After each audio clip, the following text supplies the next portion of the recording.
పరిశుద్ధ గ్రంథంలో భార్యాభర్తలు ఆది కాండం దగ్గర నుంచి మనం చూస్తే కొన్ని కుటుంబాల్లో మనం చూస్తాం. మొట్టమొదటి కుటుంబము మనకి ఎవరున్నారంటే ఆదాము అవ్వ. మొట్టమొదటి కుటుంబం. ప్రపంచంలో దేవుడు మొట్టమొదటి మానవుణ్ణి ఎవరిని చేశాడంటే ఆదాముని చేశాడు. చూడండి, ఆది కాండము 2వ అధ్యాయము 7వ వచనము. దేవుడైన యెహోవా నేల మన్నుతో నరుని నిర్మించి వాని నాసిక రంధ్రములలో జీవవాయువును ఓదగా నరుడు జీవాత్మాయును. ప్రార్థన చేద్దాం. పరిశుద్ధుడైన తండ్రి, ప్రేమ కలిగిన ప్రభువా, మీకు స్తోత్రాలు. ఈ యొక్క ఉదయకాల సమయంలో ప్రభువా, మీ వాక్యం దగ్గరికి మేము వస్తూ ఉన్నాము. చదవబడిన లేఖనాన్ని బట్టి వందనాలు. ఈరోజు కొన్ని కుటుంబాలని మీరు మా ముందుకు తీసుకురావడానికి ఇష్టపడినందుకే స్తోత్రాలు. ప్రభువా, ఇదిగో ఈ వాక్యం ద్వారా మీ బిడ్డలందరితోనూ మాట్లాడండి. ప్రతి ఒక్కరిని బలపరచండి, ప్రతి ఒక్కరిని ఆశీర్వదించండి, ప్రతి ఒక్కరిని దీవించండి. దేవా, మీరే నేను నాయన నీ వాక్యం ద్వారా దర్శించమని దీవించమని యేసు నామములో ప్రార్థిస్తున్నాను ప్రియ తండ్రి, ఆమేన్. ప్రియులరా, దేవుడు, తండ్రి అయిన దేవుడు మొట్టమొదటిగా ఏం చేశాడంటే ఆయన నేల మట్టి తీసుకుని నేల మట్టితో ఏం చేశాడు? తన పోలికలో తన స్వరూపములో నరుని నిర్మించాడు.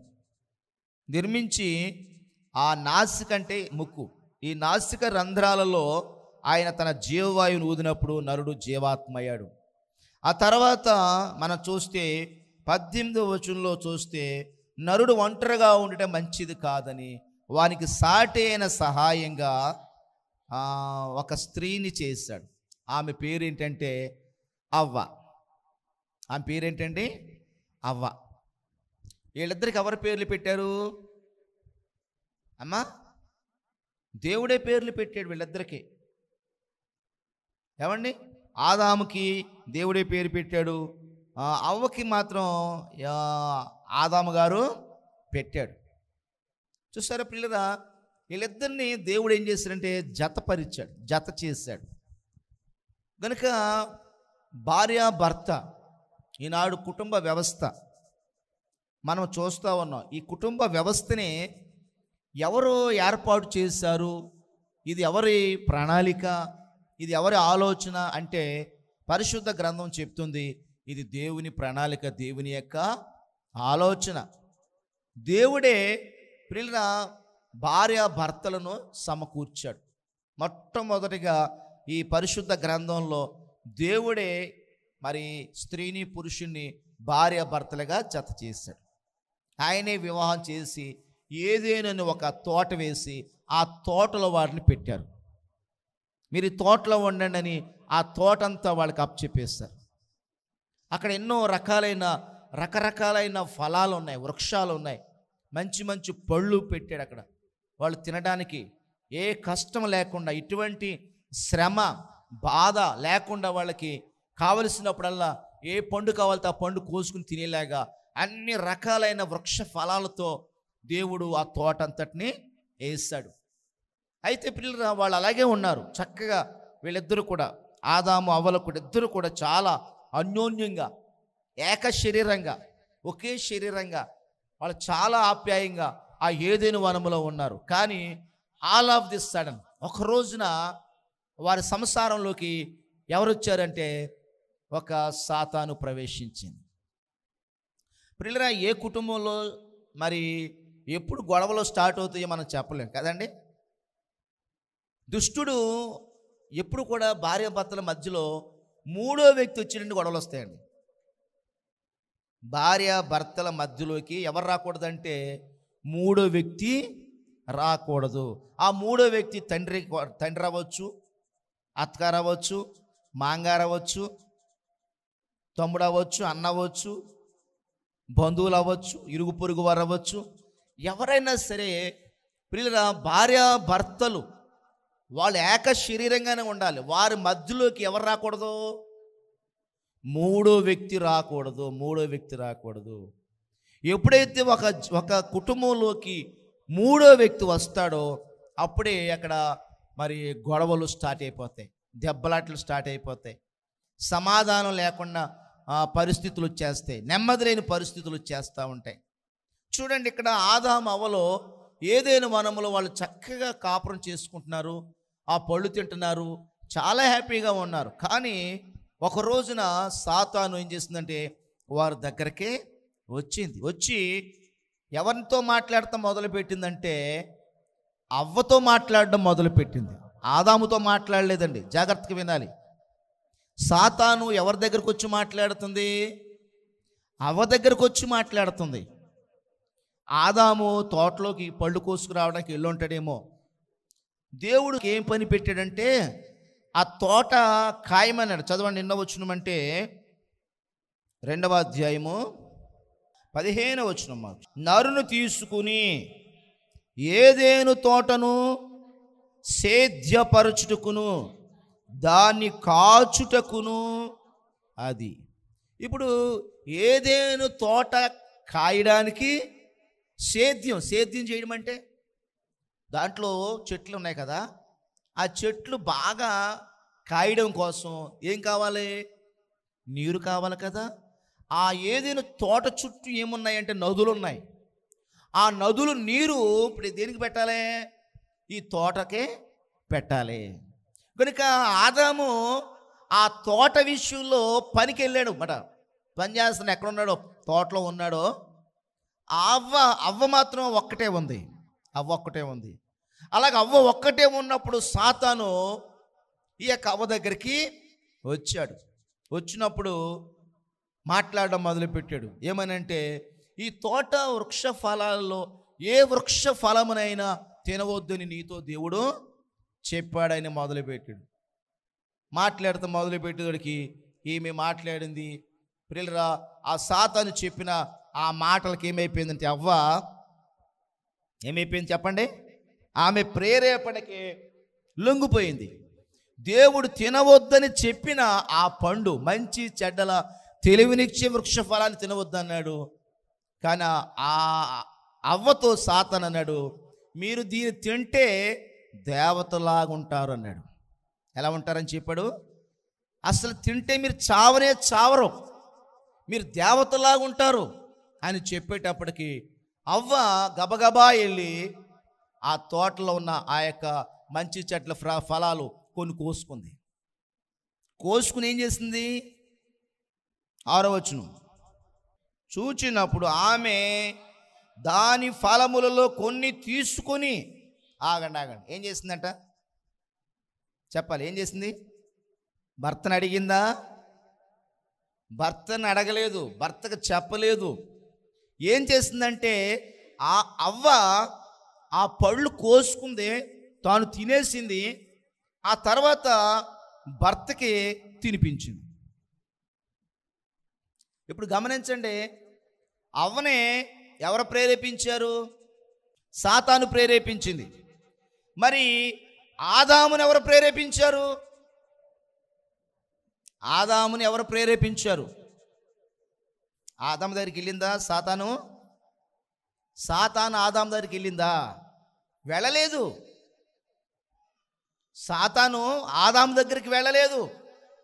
సాతాను ఎవరి దగ్గరికి వచ్చిందంటే అవ్వ దగ్గరికి వచ్చింది. అవ్వని ప్రేరేపించింది.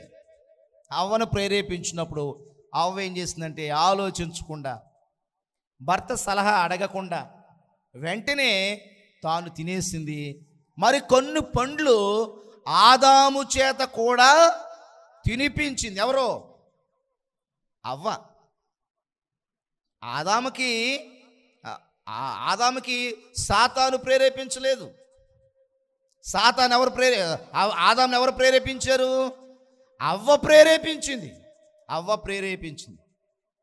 అందుకనే పిల్లలు గమనించండి, ప్రతి కుటుంబంలో ఈ రోజున మన కుటుంబాలు కట్టబడాలంటే, కుటుంబాలు ప్రేమ కలిగి ఉండాలంటే,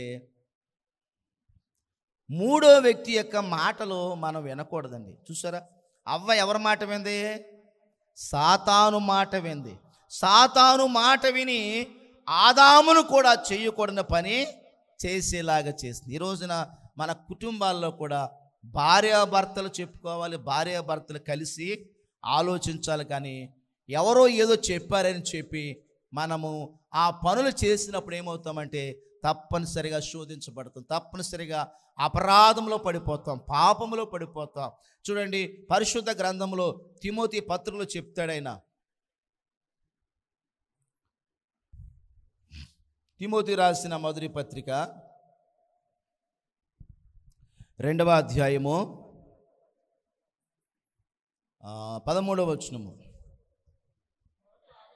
మొదట ఆదామును తరువాత అవ్వయును నిర్మింపబడిన కారా, మరియు చూడండి, ఆదాము మోసపరచబడలేదు కానీ స్త్రీ మోసపరచబడి అపరాధములో పడింది. దేవునికి ఒకసారి స్తోత్రం చెప్పండి.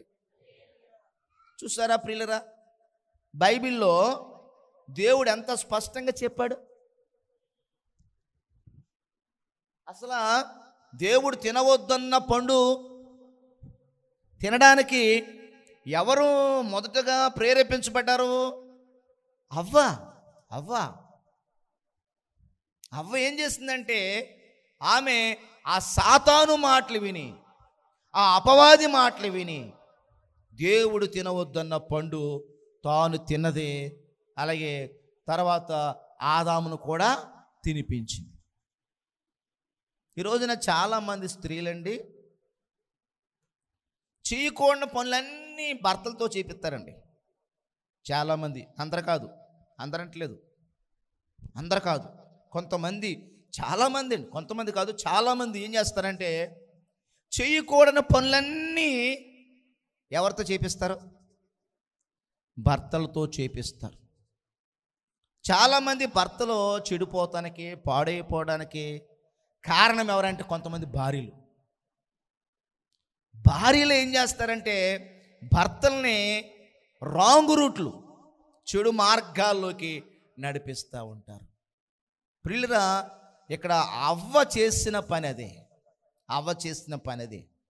అందుకునే దేవుడు ఏం చేస్తాడంటే, ఆ పై వచనం చదవమ్మా, 11వ వచనం, అది స్త్రీలు ఎలా ఉండాలన్నాడు అంటే ఎక్కువ మాట్లాడతారు. అది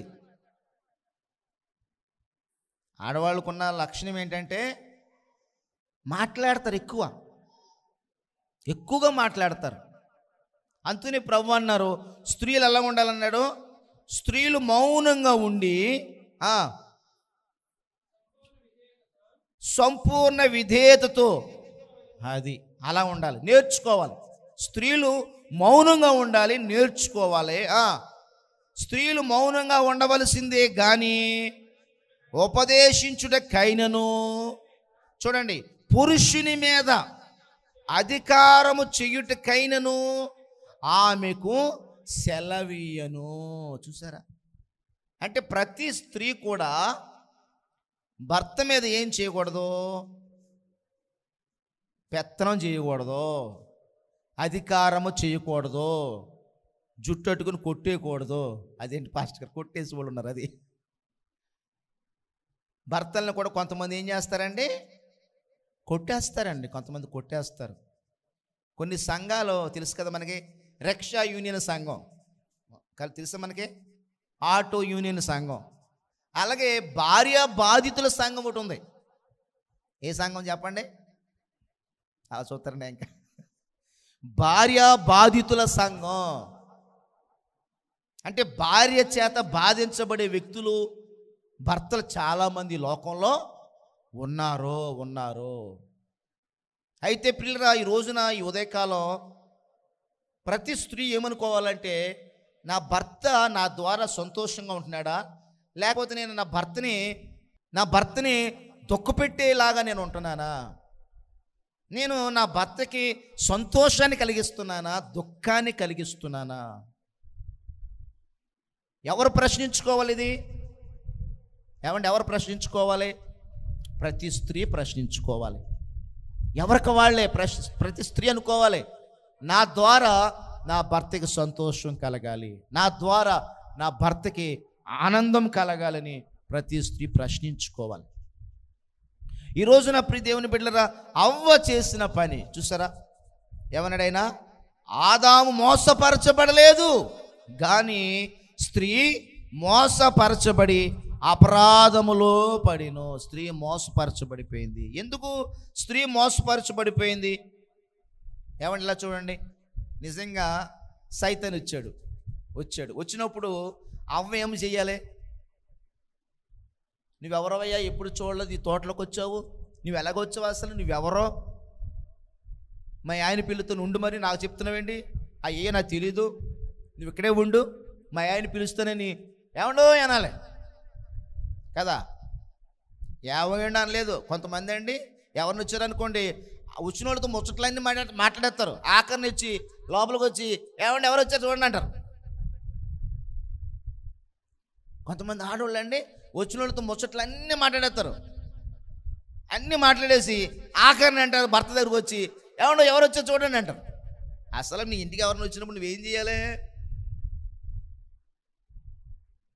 ఏమండి పాస్టర్ గారు ఉన్నారు అన్నారు. మా పాస్టర్ గారిని మీ గొడవ ఎందుకు అన్నారు. అప్పుడు ఏం చేయాలి? ఉన్నారండి అని వచ్చి పిలవాలి, లేకపోతే లేరని చెప్పాలి. ఏమండి ఎందుకండి, ఏంటండి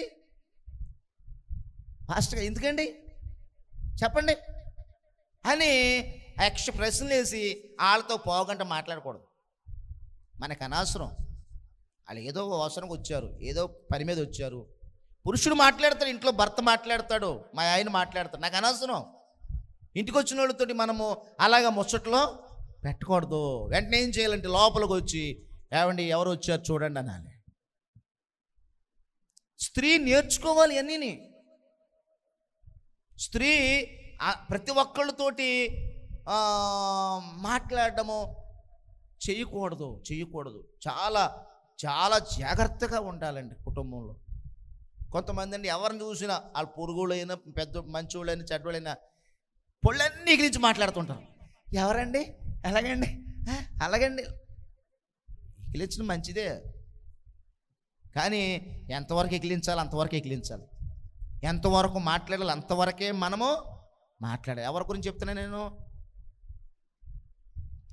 దేవునికి ఒకసారి స్తోత్రం చెప్పండి.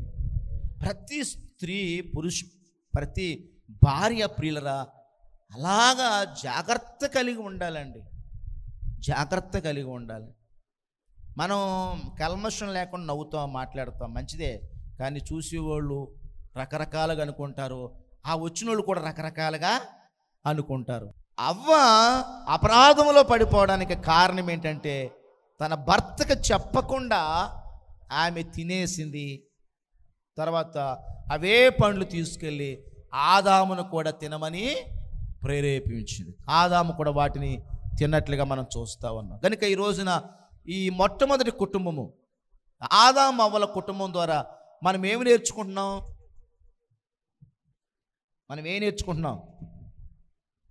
ఆదాము అవ్వల కుటుంబం ద్వారా మనం నేర్చుకునే విషయం ఏంటి?